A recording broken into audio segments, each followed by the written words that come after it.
Sir. I'm gonna have to ask you to line up these tracks more. Look, do you see this? Do you want to break a wheel, Heist? Are you looking to break a wheel? Close enough.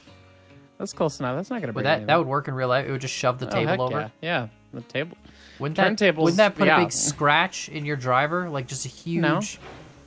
I mean, if you did it at like 50 miles an hour, sure, but if you go nice and easy, that's fine. See, just gently get on the turntable. Oh my god! You'll have to come down to the museum someday and see how violent it is when you get on the turntable. Anyway, what? Because it tips and like the whole. It tips, yeah. And so if the alignment's bad, or if it's a more beat up spot because you use it more often, like it can be surprisingly violent. How much it bangs when you pull onto the table. So, yeah. All right. Well, Betsy has no pressure, no fire, no boiler pressure, and it's fine. You don't need that. Yeah. So I'm gonna bring Betsy over and start pulling the cordwood out. I'm gonna grab 4 to load the logs, the firewood depot that we've got here, and then you might as well hook up to the rest of them.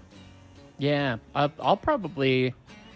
I mean, go down it would the be lead. Super cool if you do the switcher thing, and you just stick them on my butt when I go into the hole here. So yeah, you go all the way down the lead. I'm gonna pull them all out and then put them all on your butt, and then it'll be perfect. And then you'll take the last 4 to unload. Yeah, and then I'll take the last 4. Yeah. Although you probably will need to run around them, so. I don't need to run around. Why would I need to? Oh, to get them into this. To get them into the siding Yeah. properly. Yeah. I don't know if we can fit. We could probably fit 4 if I run around. You're right. I might try just extending this track a slight little bit, and then Betsy will be small enough. There's also the third option of changing the boundary conditions. Just get the maintenance guys to relay some track. Just normal. Hey, this isn't easy enough for us. Can you lay some more track? Thing. Hey, man, if they could do it for Gustav, then they can do it for this. I think that's good. Dude, getting track to like MOW to come out and fix little stuff or do little changes like that. They don't do that. Like, dude, that was like one of the biggest struggles I ran into. So we were at the Roundhouse at BNSF, right? So yeah, but doesn't MOW shop. just work for the railroads? Isn't it kind of like it's your job? Like that's sort of. It is, but they don't care about the Roundhouse because we're entirely accepted track. Because our speed limit's 5 miles an hour in the Roundhouse. So they're like, whatever, there's rails on the ground, what are you complaining about?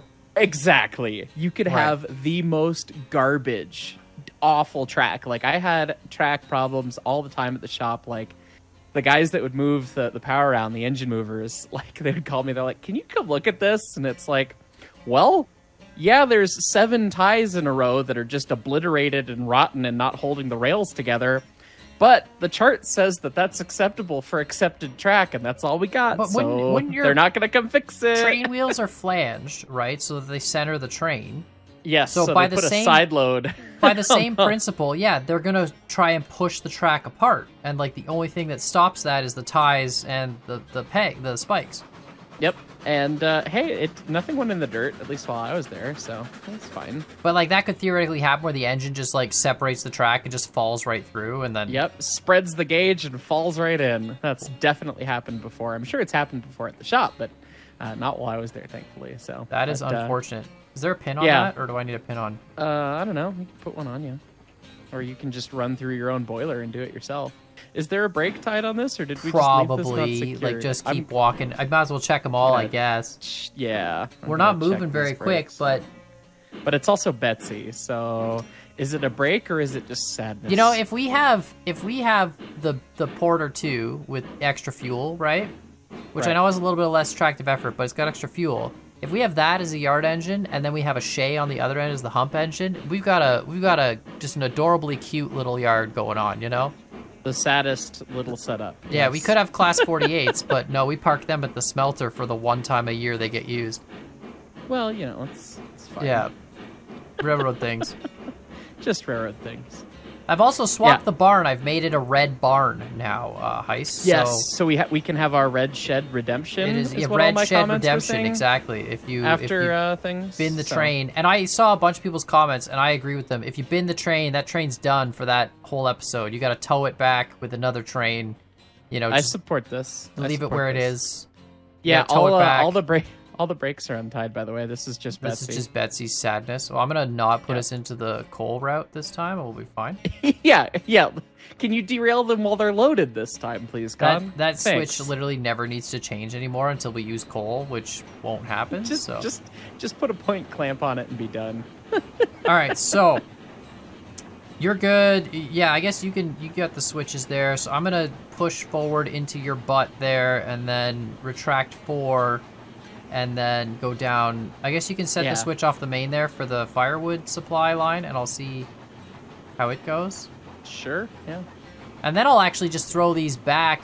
Oh, we don't have an engine on the hump. I'll throw them back on the lead track, and then when we come back in, we can stack all the empties and hump them. And this is the coolest yard I've ever had in railroads. And I'm not just saying that because we built it, but like it's really cool. Like it's got a round table with all these different lines off of it. It's got a repair shed. It's got like all the fuel. Like it looks like a yard, you know. It's got the hump lines. It's got the logistics figured out. It has real facilities that really have functions and do things, and you know it's a little overkill for Railroads Online, but I mean it's cool in it, and it tells the story of what it is. So I just really like the fact that we actually have a usable yard. Most of the time when I played this game, it was like, all right, here's 10 lanes next to each other. Bring them ahead. You know, and that was my yard, which is here's these 10 lanes where I'll store stuff, and that was it. Right. Oh, I did not think this one through. Yeah. Oh, we're gonna dunk. I am running out of track. I'm on full reg, full reverser. We still haven't recovered from the last one. I think we're good. It was a soft dunk. Okay. I need to extend this lead track out further. There's no reason this needs to be as short as it is. Yeah, that's the primary drill track, so that's got to be it should be huge.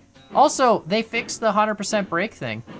I saw that in the patch notes. They fixed that. Yeah, if I put 100% brake, my brake applies and my wheels still spin. That's nice.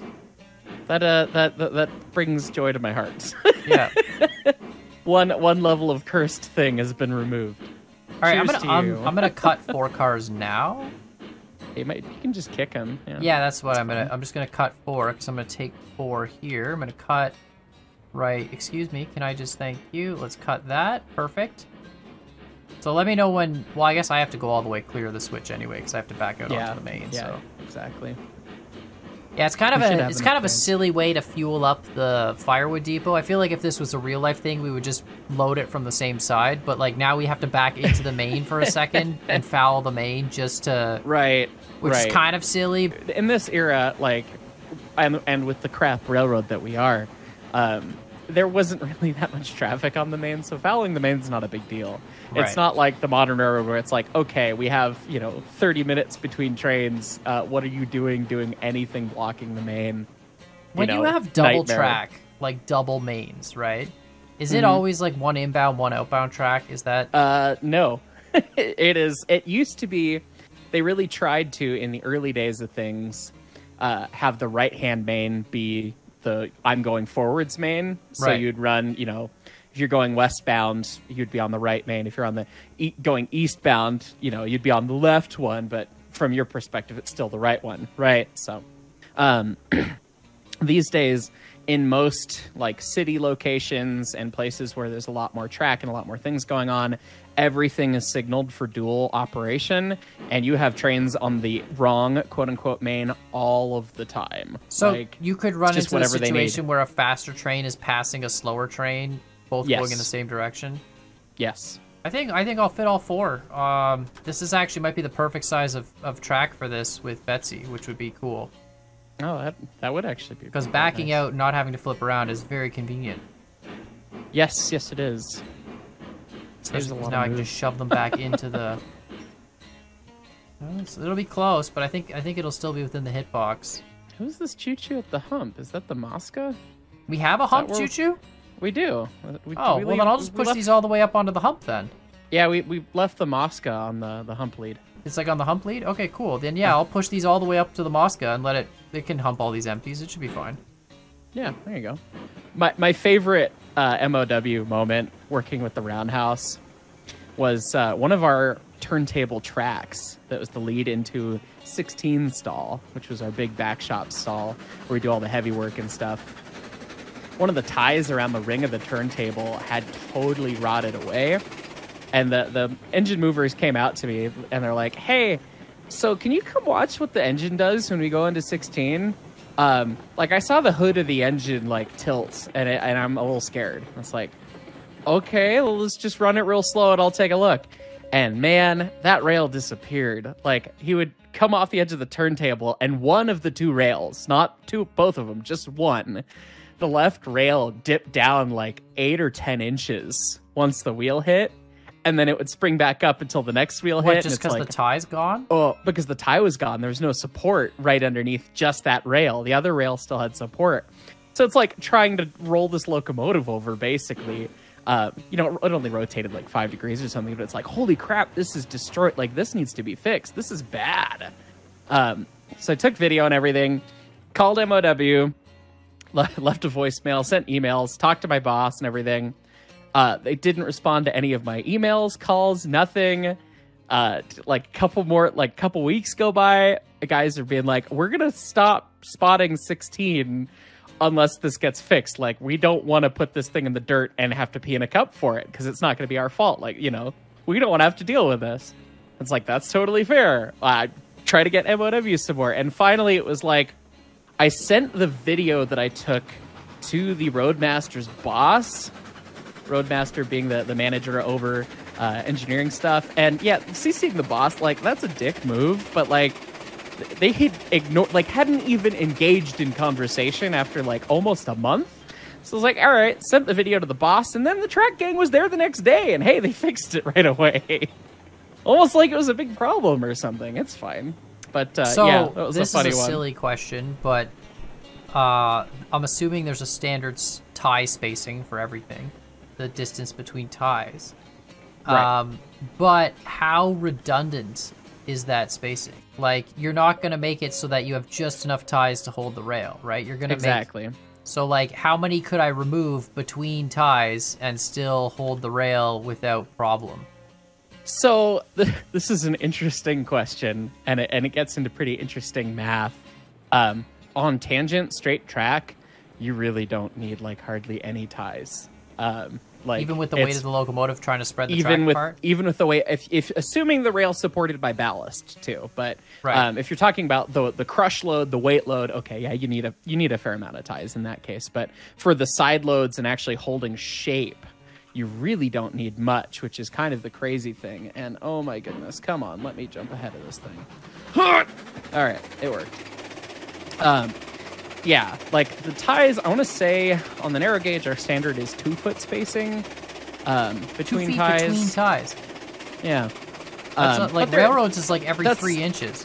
That's on center, and then they're 8-inch wide ties. So the spacing between ties ends up being pretty small. Oh, so it's that's 2 center foot to center, right? And then 8-inch wide ties. So doing some math, it's 16 inches between ties. Well, so between edges, it should be what, 8 inches, right? You said 20. You said 8-inch wide ties. Right. Right. So you cut. Oh, so I guess you have 4 and 4, 8 and inches then off so the 16. 24, Yeah. Okay. 16. Yeah. 16. I can do math. Foot and I a bit. promise. Man, Heist, that math is just really. Hey, man! I got an engineering degree so that I could have Excel do all my math, not me. Yeah, well, that's pretty much it. That's how that works. Yeah, but I want to say that that's what it is off the top of my head. Obviously, I'm not an MOW. Like track is not my department. I've helped out and filled out with track a little bit, and learned a little bit from the folks who do it. But that's not my expertise. But on the railroad, I mean, for the class of tracks that they run, I mean that sounds about right as well, kind of in there. But I mean, you could probably take out 2 out of every 3 ties, and it would still support the weight on straight track. And then, like on straight track, if you weren't worried about weight, you had ballast supporting it, you could probably take out like 6 out of every 7, and it would hold it. There is a great video out there I've talked about on the channel once or twice before. The U.S. Army did tests during World War II to see what it takes to derail a train, for finding a standard procedure for when they were overseas. Like, okay, we need to sabotage this railroad. What do we need to do? Don't and you on just straight blow up track, the track, like if there's on no straight track, the amount of rail that they had to remove to make sure the train would derail was insane. Yeah, but but hold on a minute. Like, can't you just take like you have 30-foot sections of track, right? You just remove one 30-foot section. There's no way a train. They did that. The train made it across a 30-foot section. It bounced across the ties, hit the rails on the other side, hopped back on, and kept going. Really?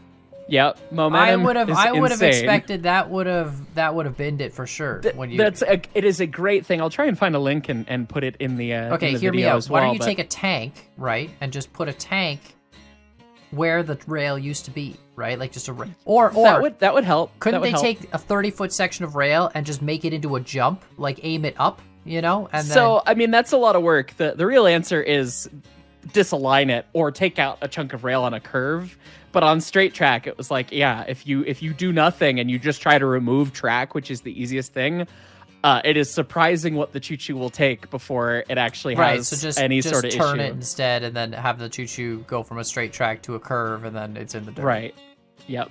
So a little bit higher effort, but it's like this great study and they like derailed this train over and over and like tried to do stuff, and it's an awesome video.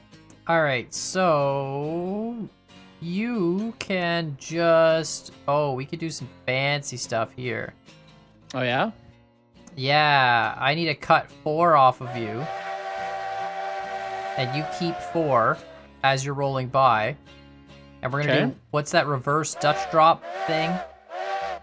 Flying switch.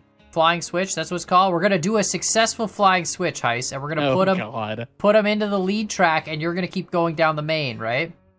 Okay. So let me hold on. Just when you get to the top of this bridge, just hold up because I need to jump on board. But I'm gonna flick this main switch correctly. I should have done it when I was down there. Did I flick it correctly? Okay. I did not. So I'm gonna keep 4 right behind me. Yeah. And we're gonna flying switch, Dutch drop the rest of the train. The last whatever they are. Yeah, because then I'll take 4 and then 48. smelter load the rest. Yeah, this will work.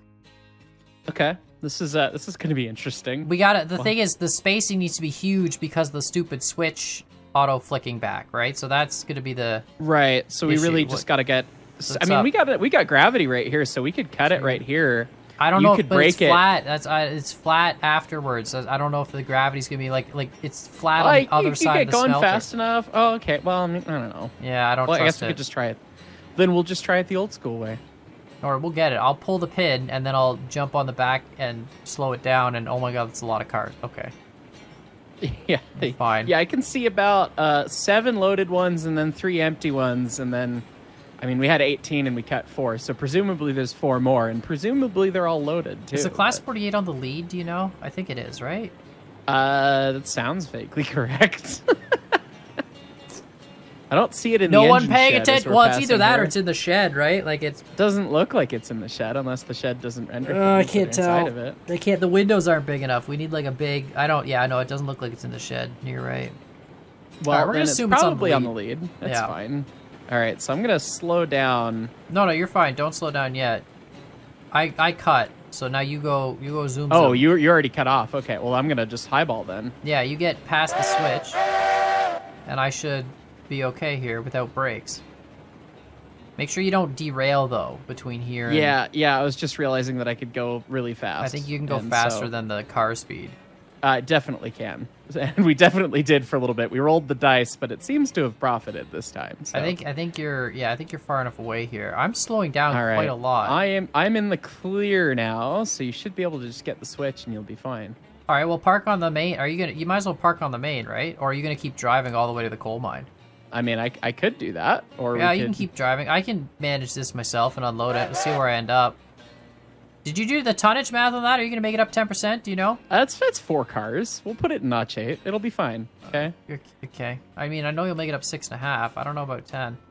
It's just yeah. The Class 48's here. You know what? I'll give you an olive branch here. I'm gonna stop. Flat spot the wheels. I'm gonna put some wood in the. Oh yeah, thank you, sir. That would be great because it's gonna be dead. It's gonna take a minute for it to warm up. This is, I think, the first time we've had one train go to multiple destinations. I think you're right because we've really been just doing unit trains, so we're getting to experience a little bit of a road switcher kind of setup. Yeah, like cool. Most of the time we just have multiple locations feeding one. And this time we have one location feeding multiple. Kind of interesting. Yeah, that is neat. If you were breaking a train like this in real life, though, right? Like you go to, let's say you got a train of 100 cars and it has 10 different destinations. They would obviously stage the train in such a way that makes sense to unload, like to pull off the sections as, like without having to stage the train in a way that makes sense. Hey, Yeah, other railroaders in the railroaders watching that. Did what Khan said ever happen to you? No, that's what I thought. So basically, they'll be like, "Hey, we need to pull out car 53 of 58, and good luck." Yeah, basically, it just ends up how it ends up. Yes, when they're sorting cars at a classification yard, they'll sort them by destination so that, like, okay, the train gets from, you know, Chicago to Seattle or whatever, and it makes sense, and the cars end up in the right spot. But then when it comes turn to, like, take a short train, a 30 or 40 car train out and deliver it to the industries, Right. your guess is as good as anybody else's. They try to, you know, if whoever is running the yard master's got his head on and the crews had their head on, they might do a pretty good job of getting it well ordered. But yeah, dealer's choice, man. You're making a cut somewhere, leaving the stuff on the main, leaving the stuff in the siding, whatever, dumping the rest of it. Like, it's just one of those logistic things where it ends up where it ends up, and it's all random and it's all a pain in the butt. And they just don't care. They're like, yeah, whatever. Someone else's problem. It's what you have to do. You get dealt the hand of cards, and you got to deal with it. You know, Right, but You like mark when a up as yard, engineer and- when the yeah. train is getting assembled at a yard, they should know exactly where everything's going, right? So it's like, They should, Con. They really okay, should. no, it's one of those. I get it. It's one of those things that. Yeah, the poor yard masters, man. Anytime I talk to the yard masters, they were always having the worst day. Like, their job is just They're having like air the worst traffic day. controllers. It's just Yeah. that level of. Too much crap going on. They're in charge of too much stuff. They got too many people breathing down their neck, and it's just like, Right. you'd be lucky. Like, we would just be asking to get locomotives delivered to us. Like, hey, this locomotive shows that it's been sitting in Seattle in the yard for like 3 days dead, and it's past due on maintenance, and the FRA's curious why it's not at the shop yet. And he's like, I'm working on it. And you'd badger them for like 2 days, and then finally they would bring over like 16 locomotives all at once, and it was just like, oh great, there goes all of our metrics. Is this thing really gonna stop on the hill? Did you not make it up the hill? Which hill are you on? I'm on the 6.5, and it's slowing down pretty bad. It's because you're not running tenderless. That's the It's issue. 4 cars, man. It's Oh man, I'm gonna Cordwood. need a Cordwood's helper. heavy-ish, I think. You're probably right. Let me go Probably look. need How the heavy is helper. Cordwood? If Probably you're gonna need stopping a on the helper. 6.5, you're not making it up to 10. Oh god, Cordwood's 2,100 pounds. 21,000. For the load. Yeah, 21,000. Yeah, 21,000. So, oh god. Remember fine. when I was all like, "Hey, Heist, did you do the tonnage math?" And you were all like, "It'll Yeah, be it'll fine." be fine. Yeah. Yeah, Remember and that? I do remember that, and I'm Okay. almost stalling on the 6.5. I'm making it to the flat spot, but it's gonna stall. So I think I'm gonna preemptively go grab the climax. I think. Yeah, just push. Yeah. Yeah, you could do that. It'll push you over. Probably makes more sense to use the I could helper in that probably situation honestly as a pusher anyway, because then when you get to the top of the 10, the helper can just turn around and go back. Right. Okay, Just well, leave I that there. actually have, if you want to go up to the top and just wait with your original train. I haven't can't get in fully that one. unloaded all this yet, but I can come help you do helper stuff. Did you make it? Almost. Oh, so you don't even need me It's then. almost at the top of. I mean, not for the 6.5, but for the Well, that's 10, good. we'll need you. If you make it the whole way and I end up having to, you're gonna bin though. You're going to. I can see how fast you're going. You're going so No, we're not. It's fast, fine. It's fine. dude. You're got places hitting to the be. roller coaster. You just binned, didn't you? Oh no, your tender No. just despawned. No, it's fine. I still have a tender. It's Yeah, still for me, there. I don't see your tender. Weirdly enough, That's at that's this a new render one. distance, yeah, I see your locomotive, no tender, and then all your cars. Doesn't look like you're making it very far. Nope, I'm gonna make it approximately a third of the way up the roller coaster. All right, well, I'm And, coming. All right, Just, the brakes on, throttle's wide open, Just and you know, I'm still kind of rolling. Red back. 5 It's standing by. fine. There you go. Gonna, what is it? Lock X foils in attack position. I know Yes. lines. Yes. Yeah. I still don't know what an X foil is, but you know. Neither do the people who wrote the script, I'm sure. Well, I also love how So- it's like wings on a spaceship, like that matters. You know, like it's Right. There's right. a lot of spaceships in Star Wars that have wings, And there's no air in space. right, and like spoilers. Yeah. lasers apparently make sound in space, which I didn't know. Well, I mean, A yeah. laser which is already silent makes sound in space. Yeah, I mean, it's there's a couple problems. Not everyone I think can it's be the the double artistry negative that situation, Heist. not everyone can be the artistry that is 2001: A Space Odyssey and just playing the Blue Danube waltz while people make no sounds in space, because that's just art. But you know, the people crave the pew pew sounds, don't you know? I always love the fact that there's all these space movies that have amazing artificial gravity. Like, Right. The most amazing artificial. I don't know how, gravity. like, I'm assuming, right? So you know an air hockey table where it's got all the little nozzles, like the little holes in the table that blow air out of it, and Right. that, like, floats the puck? I think spaceships in all these movies are the opposite. They have little holes in the floor that sucks the air down, and everyone, as a result, gets stuck to the floor no matter what you're wearing, right? That's a big vacuum motor, man. Well, you know, either that or everyone's wearing magnetic shoes and the whole floor is a magnet. Hey man, I saw The Martian. They had a big spinny bit. And That's true, there are some spinny They had bits. some spinny things going on. Yeah, that's true. Centripetal acceleration, my good sir. So my GTO has a Muncie M21 4-speed in it. Yeah, And the original it's transmission. original transmission, and it's got a Hurst like pool cue style shifter, the white ball shifter on it. And I always wondered, like, when I got up going and the car's got pretty high gears in the rear ends, or so like the engine's screaming when I'm doing like 65, 70 mile an hour. It's pulling like 3,500 RPMs. I had this weird rattling sound, and I was always wondering what the heck it was. And, oh, you're about to dunk me? Okay, and my brake's off. Dunk, here we go. Shove him. Con. I said shove. I put it in notch 8 and forgot that just burns yeah, it you out. can't. You can't do that. Yeah, I'm at 88% now. Is that enough? There we go. Seems like we're moving now. Yeah, we're moving. We'll be good. That's fine. Just shove with the climax. I mean, I It's can a slow turn ride. sand on. If I turn sand on, I can go to 100. There we go. Yeah, that's probably for the best. At least till we get going. And I'll bring it down to like 91, turn the sand off. There, we're good. We're not There you slipping. go. Yeah. Anyway, get this rattling sound, and I realized that the previous owner of the GTO rebuilt the transmission, and apparently he didn't know how to install the shifter ball right, because it's just hand tight. So I was able to just like spin it off, and it's not aligned right, and it just wants to rattle, and it's like, okay, eventually I'll fix that. I've yet to get that fixed, but it's like one of those things. It's like, oh, okay, and that pops off. That's fine. I don't need that. But thankfully, the metal shaft that sticks up is so long that it's like it doesn't really matter. Like, you don't need the shifter ball. It's ergonomic, but like it wasn't like, oh yeah, I pulled my whole shifter. That's out so on the weird to me because highway. both of the cars that I owned, there's shifter balls, like both the manuals I owned, the shifter ball just unscrewed. It was just a thread, unscrewed Right. it. You could put a new one on if you want, done. Like it was, they both were just so easy. Yeah, and so the But you Supra couldn't with just the whole like, lever. like I mean, I guess you could unscrew it while driving if you were like twisted it 17 times or whatever. But like otherwise, Right. you know, 2 engines for 4 cars. The 2 most powerful engines in the game for 4 cars. well, you know, it's We're you gotta do what gauging you the gotta heck do, out man. of this. If you want to get over the, well, I'll, you know, at some point in time, I'll build the giant valley line to the coal mine on the other side, and you can really appreciate how wonderful it is and all that.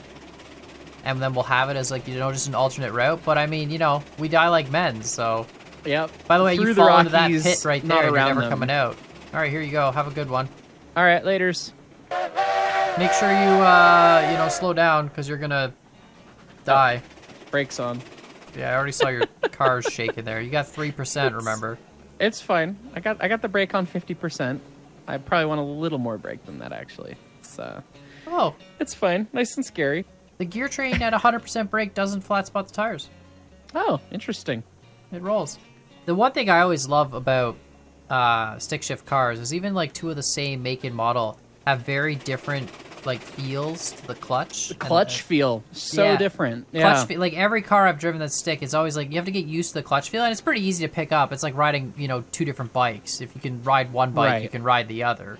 But like it's just Right. a matter of, you know, figuring it out. But yeah, the getting used to each new car's clutch feel is always such a wonderful time, because like my Mazda, for example, I had a Mazda 3 for a while, and like its clutch feel was really, really tight. It had like a super tight clutch, like you barely moved the clutch 5% of the pedal movement and you could shift gears, right? Right. And then I had my 2004 Chevy Optra. It had like I had the Mazda clutch I actually had to rebuild, so that's probably why. When I had like 60,000 kilometers on the car, the clutch slipped, and then they took it apart and they realized the clutch was actually like powder. It was like metal shaving powder. It was done. And it wasn't, so I had bought the car pre-owned from someone else, and I'm like, guys, I've been driving standard my entire life. Like, my other car got up to like 200,000 kilometers without a single clutch issue. You know, I didn't burn this clutch out. Like, I guarantee you. So whoever had owned the car before me clearly was like riding the clutch like not crazy. A great, stick driver, yeah. Yeah, and they burned the living bejeebus out of it. And anyway, so I had to replace the whole clutch, and they remachined like the one clutch plate down, put a whole new clutch in it, all that. And so after that, it was super, super tight, which was great. But my 2004 Optra was like a super loose clutch, like really, really loose. It was a Chevy, and it was a weird car because it was a Chevy that I got for super cheap because the guy had put a different engine block in it. It's still the same engine, but like same 4-cylinder 2-liter engine from GM. But the lady who owned it before had let the timing belt snap, and so all the valves got sucked into the block, and it's a bad day. Yeah, so that's what killed my first car. Right, so I got it for cheap because of that, and then he put a new block in it, and all new valves, piston heads, all that stuff. So it was like a rebuilt engine. It was weird. Like, my engine didn't match the odometer, so like the engine had less kilometers on it than the odometer showed. But that thing, oh my god, the clutch on that was so loose, and like it also like you push the pedal pretty far to get it to engage. But not only that, like, you could just shift freely between gear. Like, RPM matching is a thing with, like, every car. But with that one, it was the easiest to RPM match. You could just be like, 2,500, 2,000, close enough, shift gears. And it would just be like, okay, I'll shift gears now. Like, didn't care. God. It was amazing. Hilarious. Loved it. Yeah, clutch feel, that's very much a thing. My first car was a 2004 Volkswagen Golf. Base model. Slow but fun. I've loved hatchbacks ever since after having that car. But it was an awful lemon. It had a million problems. But the clutch was getting pretty tired, about 100,000 miles, so 160,000 kilometers ish. So I put a new clutch in it, and I could not believe how like anything you do to a car, like you get the brakes serviced, you get the engine serviced, you get a tune-up, like none of it feels like it does much. But a clutch change, like that was like a brand new car. Like it was so different. It was really neat. And every car, every single manufacturer, slightly different, slightly weird. I test drove a Mazda. I can't remember if it was a CX-5 or if it was a Mazda 3 or what it was, but the clutch, that was one of the weirdest clutches I felt on the Mazda, because it almost felt like it was like articulated linkage where you'd get halfway up and then the pedal feel would change, and it was like, you'd get used to it, but it was very, I never very had foreign. That with mine, but I don't know. I think it was a single link. I'm not sure, to be honest. We're doing it again, though, Heist. We're are we talking about cars on a train game podcast? Talking about cars. It's I this, can talk about cars all day. I like cars. Don't get me wrong. This is a podcast, man. But like we're talking about whatever. So we need to talk about like my first 040 was a. Oh, dude, yeah. It's pretty. Well, I've yet to own a locomotive, so I mean, and probably most of the audience probably also has not owned a locomotive. But, well, that's fine. You just gotta, they can't be that expensive, right? Like we could buy a Montezuma for a price. No, I mean, it's fine. That's a dream. How much would it cost us like to buy an old school locomotive? I guess it would depend on the condition it's in, right? Because they're all. It does. There are plenty out there here and there. Surprisingly, like there's usually like 2 or 3 steam engines for sale in the United States at any given time, like full size ones. It seems in bad condition or in various different conditions. So like there was one like an 040 Porter standard gauge that came up the other day, and it needs everything, beat to crap, rusty, disgusting looking, and it was like $30,000 or $40,000. Bro, why aren't you buying an 040 Porter for $30,000? Because it's 2023, not 1895, Kyle. Bro, but you know how cool it would be to have your own Porter to rip around the museum track? Like, just... It would be very cool, but to buy one that would, like, run, like, that's expensive. Like, that thing needs... That one needed so much work. Ones that run are, like, hundreds of thousands to millions of dollars, so... Okay, well... Gets so hear me expensive out. quick. You have access to a full machine shop at the museum, right? Yes. So... buy the $30,000 Porter, and then spend 10 years rebuilding it. Yes. Although it might be cheaper at that point just to build up your own from the original drawings. Wouldn't that be? Yes, it would actually probably be cheaper to build one from scratch in many cases than rebuilding one, unless you could find the right one at the right price. But like, the options are not out there. But I mean, it is a literal dream of mine to rebuild from scratch of Montezuma, the actual Montezuma, because I think it would be great to have the DNRG #1. They scrapped their first engine, like, come on. So it'd be cool to rebuild it. Wait, but, they I mean, didn't that's even a pipe dream, resell it or anything. They actually like destroyed it. Oh, they cut it up. Yeah, the boiler went into a hospital. Was a stationary boiler for a bit. And then that presumably got cut up, so it's been gone for like over 100 years at this point. Well, that sucked. Yep. Yeah, they got rid of that. They sold one of the sisters, Ute, went to a different railroad, got sold, yeah, it lived on that railroad till like the early 1900s, but it's also been scrapped since like 1908. So, you know, it's a bummer. So it'd be like, okay, it'd be super cool. Does and at the end of the day, it's like, buy engines ever, or do they just like? We usually try and get things donated. Right. Back at the start of the museum, plenty of stuff got bought. 346, the oldest operating engine in Colorado when it runs. It was bought by the museum's founder for $1,000.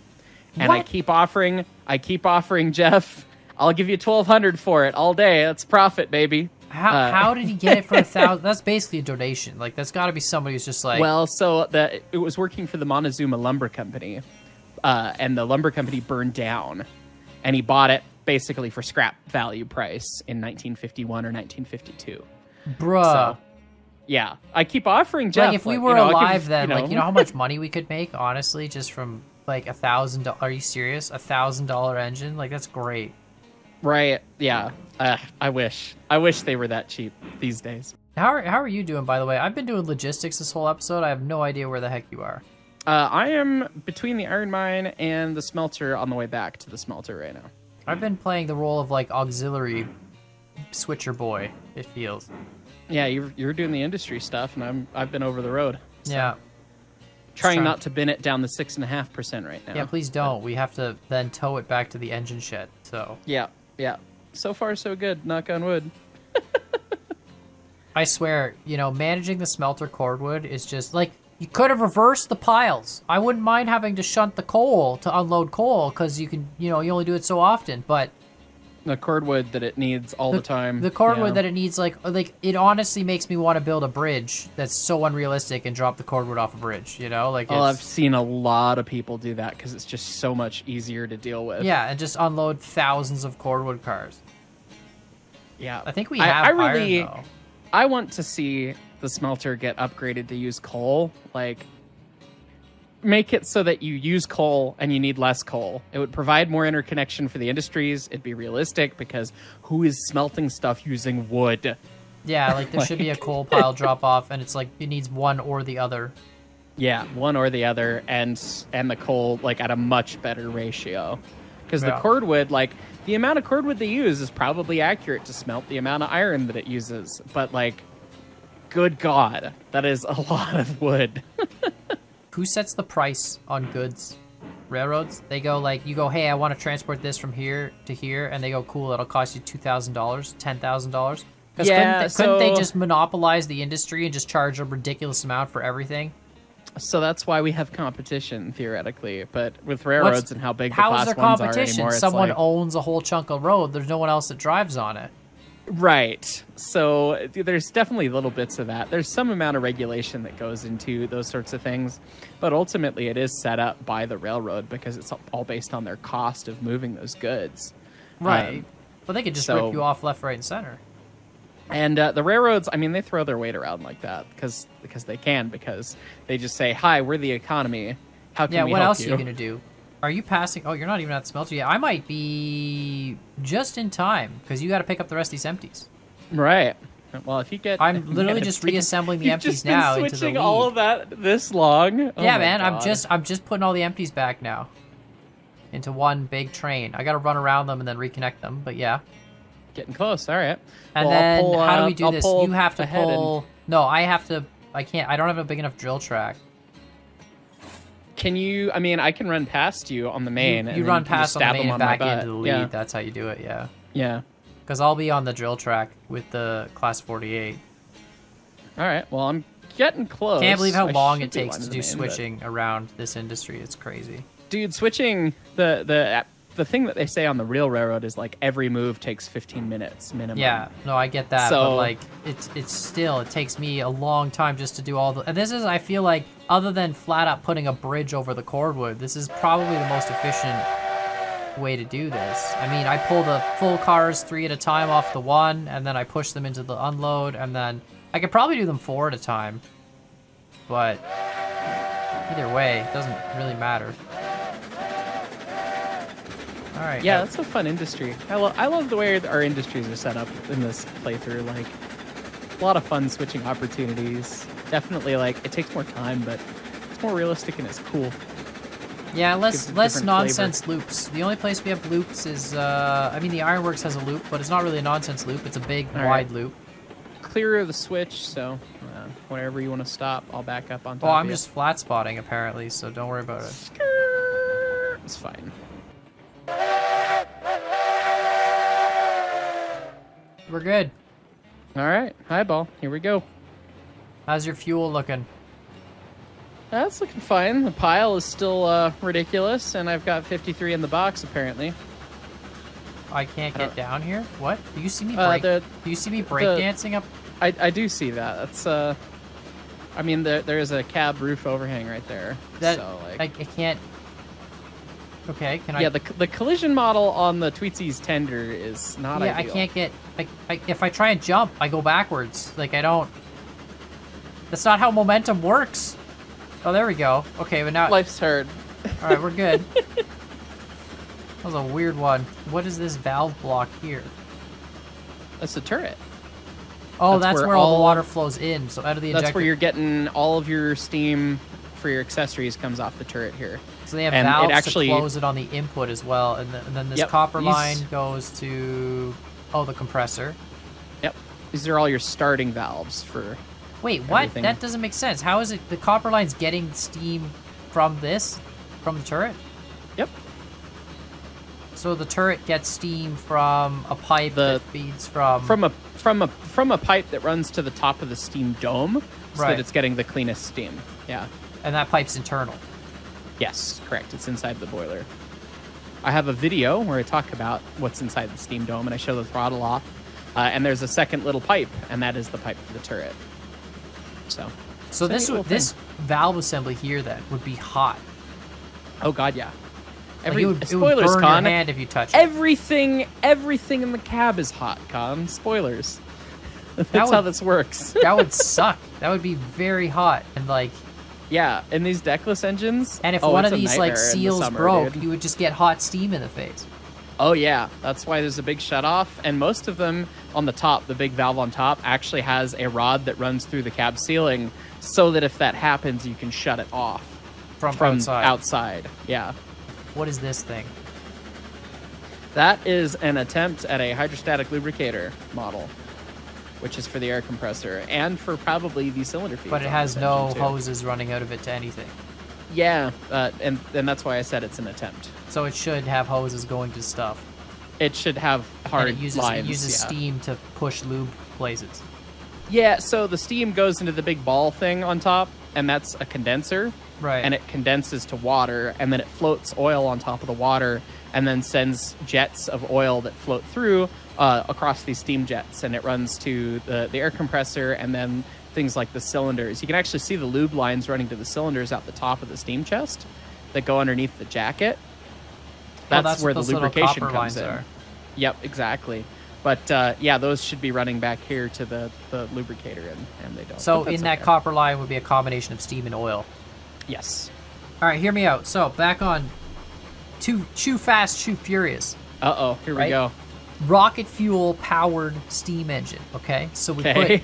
put a rocket fuel thing, into the fire. So like when the guy's about to lose like the final race, and he's like, "Oh man, it's coming down to the line," and put it in notch 8. Oh, I'm giving it all of notch 8. I know it's not enough, and then he's just like, all right. So he takes like a bunch of fireworks out of his bag, and like lights them all and like points the flames into the firebox, and then like the meters just go surging through the roof, breaks gauges, and boom, he gets this super hot blast of steam that, just wins him the race, right?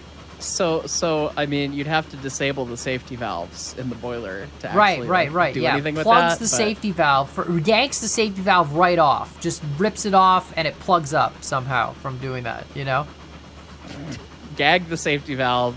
Well, these And guys then, are yeah. like street tuned locomotives. They're not gonna have safety valves. They're gonna take them like no, we none of these die guys. like men. Yeah, Yes. Okay. They have manual safety valves. It's only a manual pressure release, right? And then Okay. another guy, right, takes the line that goes to the piston itself, the main steam line, right? And he just pulls that line out and then hooks it up to like an extra blowtorch, and it just superheats the steam right before it goes in. You know what I mean? Like, Well, I mean, like later locomotives actually did that. yeah, I know, had But superheaters. yeah. But like he superheats it on top of the superheating. We got extra superheat, which turbo doesn't do turbo heats anything. is yeah, we could have turbo heaters and superheaters rather than It doesn't turbo heaters. Oh my god! It doesn't. That doesn't do anything for the pressure of the steam, which is where you get your work from. It does everything for the expansion of the steam. Heist. They don't need to Oh, know I'm sorry. that. I'm bringing science into Chew No, Fast, you're Chew you're Furious again. thinking too hard about this. One guy's That's just right. like, we need to lose all the weight possible, rips the bell off, throws it on the ground, cuts the stack down to nothing. It's like straight piped right out. You got a straight pipe that opens the smoke box Yeah. door, and there's just Over the flames smoke shooting out box. the front of the locomotive. That's just how that works, right? That's fine. No, that'll be the scene where his locomotive is like derails, but in reverse, and then he pulls the smoke box door open, and that generates him more thrust going backwards Right, because now counter everything thrust. everything is going out the front, right? You're just not thinking about it hard enough. That's clearly the problem. Yeah, definitely, 1000%. Yeah, People would watch Chew Fast, Chew Furious. 100%. Yeah, thousand million percent. And then there's the one guy who comes in and is like, when the one character in the first movie, someone's got to die, right? right, And right. because that's just the nature of first movie. So someone dies, and then the one character comes in and goes, "He was part of my railroad family." Yeah, the family. Yes. Yeah. Mm-hmm. Yeah. Yeah. Right. Someone said so. Chew Fast, Chew Furious is like the second film. In the comments, someone's like, "That's a good second film name," but like for the first film, it's got to be The Fast and the Ferris. the Fast Like- and the Ferris, like- like like spell like iron. iron. Yeah. No, Yeah. I'm good with that. Are we clear yet? Yeah, back we're. there? Oh yeah, sorry, I was coming up to. Hey, I realized I could tell you. Yeah, pull your pin and just kick them back, because then I can get on the Moscow way at the back of the hump All line. right. Oh, that's nope, nothing happened. Nothing. Did you Absolutely derail? nothing. Nope. Shh. It's fine. It looks like you derailed. No, I didn't. I don't know what you're on about. I am on the tracks right now. Are Dunk. you? Okay, Yeah. that's good. That's enough of a dunk. Oh god. Okay. I wanted to make sure they cleared the switch this time. Oh, no. Okay, I'm going to the roundhouse now for realsies this time. I should have thrown that switch for you, but I'm busy going fast. What? You didn't throw. Go throw your own switch. Oh You my got this. god. You're literally that guy who's like, bro, my shift's over, see ya, and just leaves everything Yeah, bro, exactly where it was. We are done right here, okay? Yeah. I'm at least running the engine of the roundhouse, but it's just because I can run it at 30 miles an hour through the lead, apparently. Oh my god. All right, I'll just get the hump switch. Oh. Did you just derail? Dude, Oh. we just fixed that engine. Literally, only the tender came off, and it only came off a little bit. It's put it in the fine. shop. Put it. If you can't get it back on, you have to put it in the shop. Those are the rules. I don't make them. No, this is. I've got a shovel still. This is fine. No, can you? It's on. Does it go in the It's fine. shop?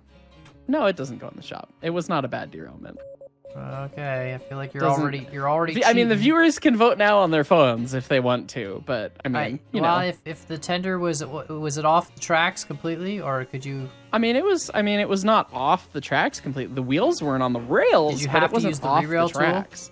I did have to use the re-rail tool. Has to go in the shop then. That was what I was That's told. not how that. That's not how that works. That's That what is the not how viewers this told works. me. That's what they told me.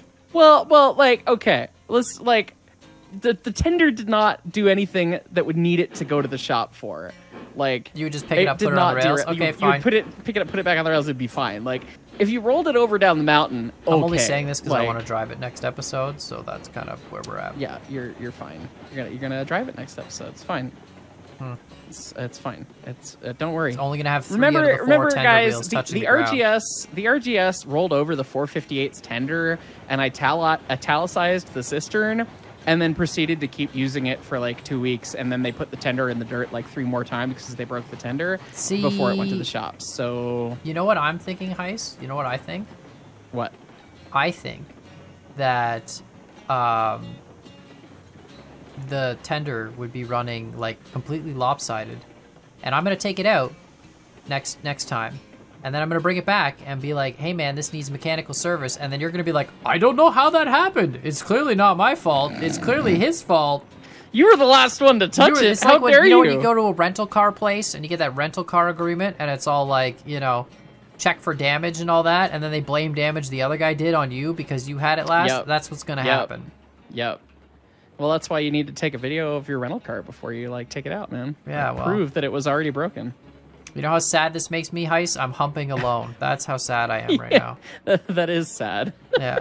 Just a solo There's hump. nothing. There's nothing more sad than a solo hump. Yeah. Oh my god, this is like so slow down the hump for some reason. There's a brake on somewhere. There's There got to has- be a brake on. So you like, what brake did you put on these cars? I didn't put any when I was doing my Well, shunting stuff, I don't think. Then why? Someone in Why? the comments Why is it gonna be mad? like, "You left a brake on." It's gonna be. I'm checking them all right now. But yeah, this is I am way too. too slow. And your cars, it must be on your set because they didn't. I didn't put a brake on my set. No, but on the the front half that we were towing back. Oh, there's one right here. Oh well. Oh, on the fourth one in the okay. But why was that brake? Oh, Wait. if that brake was on the whole time, then oh man, The fourth that one. would. Wait, were we pulling? Were you pulling up 10% with a brake? Yeah, that makes some sense. Wow, who's Why- the but why guy was- now who why can't was- why turn was the there a brakes brake- off? Why was there a Heist? brake on? Why was there a brake on? Probably didn't when even did, need the when did we helper. turn that brake on? Comment down below when this brake got turned on and yeah. Probably when we reasons, cut stuff. them. When you first would cut them at the smelter. Why would we? We did a flying switch, Con. What, you wouldn't have put a brake on during a flying switch? Oh yeah, That's that's right. I would've- idiotic. Yeah, I don't know why that breaks up. Was it been on the whole time we've been going? No, because you checked at the guess. very beginning of the episode. We You checked checked all when of Betsy them. was pulling them all, and there was no brake. I must have put a brake on at some point and then not untied it. Well, and now, the most likely now thing, we've fouled most the hump, likely Heist. thing- The whole hump is we fouled. we have fouled the hump. Oh no. Oh god, can I I'm- push it? Can I push? I'm the thinking that I must have tied the brake at the coal mine when I wired the engine and ran around and then forgot to untie it. I really 'Cause hope it would've so. 'Cause been- if we that would've just been the failed car- the 10% twice because brakes were tied. That's embarrassing. That would be embarrassing. It Okay, must well, have this been is- afterwards. This is stuck. 'Cause that's the only logistical time that would have made sense to have done that. All right, well, we'll have to go get Betsy and unstuck this situation, but We gotta unstick the hump, but you Yeah. know, that's Well, fine. Let us know what you guys think in the comments down below. How much money did you make? You made a bunch of money? $1,629. Oh boy, you know what that means. We can almost buy 2 tank cars. No, with $1,600, we could buy da. Oh, Shay's $2,500. Dang it. You're gonna make me buy the Shay? Oh yeah, you're buying. Wait, no. The next episode we gotta buy the Class 70 because we're all out of order. We didn't buy 21. Right, because memes. So So we gotta save up a lot of money. All right, I guess we need to buy like an oil tank car. We can buy one, and then We can buy one. If we deliver one more thing, we could buy 2 though. Okay, so we could do a delivery of something and then buy 2, and then we'll figure it out. I don't know. Let us know what you guys think in the comments down below, and we'll see y'all next time. See you next time. Thanks for watching, everybody. Shift's over, bro. I'm someone else's problem. We're setting down the keys, walking home. Someone else could deal with the cars and the foul back there. Yep, we gotta go get some beers, and third shift's gonna have to sort it out. It's their problem now. They'll figure it out. Laters.